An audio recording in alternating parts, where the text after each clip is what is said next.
Tinatanong ni Bossing kung hindi na ba daw kailangan iparitubo yung ating cabin pipe na pang Honda Beat V3. Ang sagot mga Bossing ko, yes, hindi na po kailangan. Kasi mga boss, pang Honda Beat V3 po talaga to. Tara, ipapakita ko sa inyo yung pagkakaiba nito. So eto nasa kaliwa ko mga Bossing, pang Honda Beat V3 to.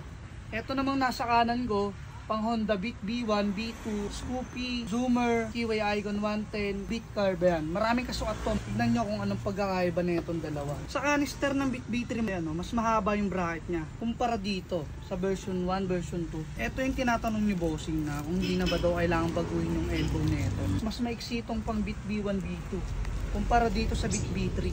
Dati kasi may mga Bossing tayo na rumoroksi sa atin ng ibang brand na muffler. Ang ginagawa natin doon is nagpapadugtong tayo ng elbow. Kasi nga ganito yung itsura mga boss. Mas maiksi kasi yung pang Beat dito talaga pagka nilagay sa Beat V3. So yun yung kinaganda nitong cabin pipe. At salamat sa Cabin Thailand, naglabas sila ng pang Honda Beat V3. At kauna-unahan tayo nagmarket niyan dito sa Pilipinas. Kaya sa mga Bossing ko na naka Honda Beat V3 dyan na gustong rumoksi ng cabin pipe, dito lang yung mga boss sa KCC, Roxia ng pipe sa Dasma. Location natin, Dasma Cavite, pin nyo sa map, KCC Motoparts Sampaloc po. Marami tayong stocks na ito mga boss, 100 plus pa. At kahit marami tayong stocks na ito, mabilis lang ito maubos. Kasi nga tayo yung top 1 na Roxia ng pipe dito sa TikTok. Kaya kung ako sa'yo Bossing, pwede mo na yung i-check out niya sa ating basket. Let's go mga boss!